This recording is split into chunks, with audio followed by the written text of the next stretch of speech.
కేరళకు చెందిన ఇద్దరు క్యాథలిక్ నన్స్‌ను ఎవరైతే సిస్టర్స్ ఉంటారో వాళ్ళని సరిగ్గా 8 రోజుల క్రితం ఛత్తీస్‌గఢ్‌లో అరెస్ట్ చేశారు. వాళ్ళపైన ఎలిగేషన్ ఏంటంటే వాళ్ళు ఛత్తీస్‌గఢ్‌కి చెందిన ముగ్గురు ట్రైబల్ అమ్మాయిల్ని ఉద్యోగాలు ఇప్పిస్తాం, నర్సింగ్ ట్రైనింగ్ ఇప్పిస్తాం అని చెప్పి తీసుకెళ్తున్నారని చెప్పి వాళ్ళని ఫోర్స్డ్‌గా రిలీజియస్ కన్వర్షన్ కోసం తీసుకెళ్తున్నారని ఎలిగేషన్స్ వేశారనమాట.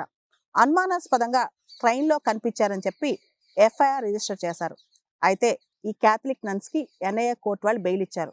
ఏ విధంగానూ వాళ్ళు ఎలిగేషన్ చేసిన ఫోర్స్డ్ కన్వర్షన్స్ కానీ లేదా వీళ్ళు కావాలని తీసుకెళ్తున్నారు వాళ్ళని కన్వర్ట్ చేయాలని చెప్పి ఆ విధమైన హ్యూమన్ ట్రాఫికింగ్ ఎవిడెన్సెస్ కానీ మెటీరియల్ ఎవిడెన్స్ కానీ ఎక్కడా లేదని చెప్పి దానివల్ల ప్రైమా ఫేసీగా ఏది కనిపించట్లేదు కాబట్టి బెయిల్ ఇస్తున్నాం అని చెప్పి ఎన్ఐఏ కోర్టు చెప్పింది.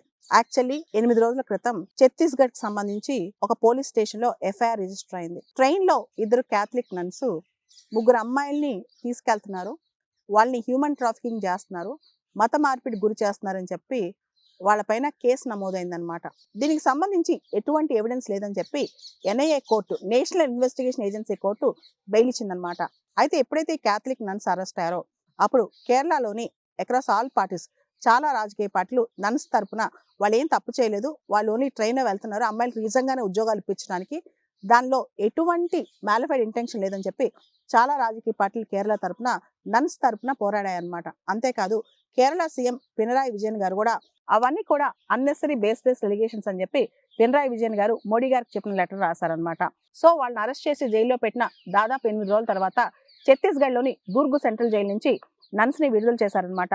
సో వాళ్ళని రిసీవ్ చేసుకునేందుకు కేరళ నుంచి దాదాపు చాలా పొలిటికల్ పార్టీస్ నుంచి ఎంపీస్ కావచ్చు, పొలిటీషియన్స్ కావచ్చు, చాలా మంది వచ్చారు. ముఖ్యంగా ఎవరైతే సిస్టర్స్ అరెస్ట్ అయ్యారో ప్రీతి మెరీ కావచ్చు, వందనా ఫ్రాన్సిస్ కావచ్చు, అదేవిధంగా సుకుమాన్ మాండవి అనే వ్యక్తి కూడా ఛత్తీస్గఢ్ చెందిన మరో వ్యక్తి కూడా అరెస్ట్ అయ్యారు.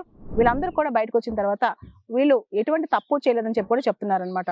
ఓవరాల్ గా ఎవరైతే ట్రైబల్ ఉమెన్ వాళ్ళు ఉద్యోగాల కోసం వెళ్తున్నారో వాళ్ళు కూడా మేము ఎటువంటి తప్పు చేయలేదు, అన్నెసరిగా మమ్మల్ని హరాస్ చేశారని వాళ్ళు కూడా తిరిగి కేసు పెట్టినట్లు కథనాలు చెప్తున్నాయి. మొత్తానికి కేరళ క్యాథలిక్ నన్స్ కి బెయిల్ వచ్చింది, వాళ్ళు జైల్లోంచి విడుదలయ్యారు.